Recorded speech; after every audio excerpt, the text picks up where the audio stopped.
सार 13 करती है। जैसा कि भगवान श्री कृष्ण कहते हैं, मयाध्यक्षेण प्रकृतिः सुहते सचराचरम्, ये भौतिक प्रकृति मेरे निर्देशन में कार्य करती है। जब हम दृश्य जगत में आश्चर्यजनक घटनाएं घटती देखते हैं, तो हमें ये जानना चाहिए कि इस दृश्य जगत के पीछे एक नियंता है। बिना नियंत्रण के किसी चीज का प्रकट होना संभव नहीं है। नियंता को न मानना बचपना है। उदाहरणार्थ, एक बालक ये सोच सकता है कि मोटर कार अद्भुत होती है, क्योंकि यह किसी घोड़े या पशु द्वारा खींचे बिना चल सकती है। किंतु एक समझदार व्यक्ति मोटर कार की अभियांत्रिक व्यवस्था से परिचित होता है।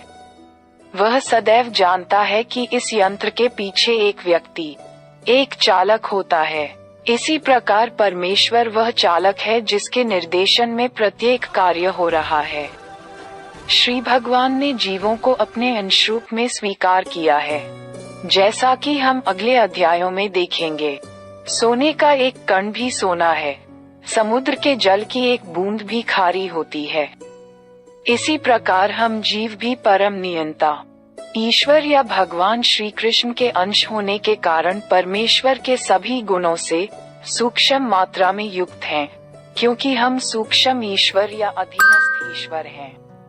हम प्रकृति पर नियंत्रण करने का प्रयास कर रहे हैं, जैसे कि वर्तमान में हम अंतरिक्ष या ग्रहों को वश में करने का प्रयास कर रहे हैं।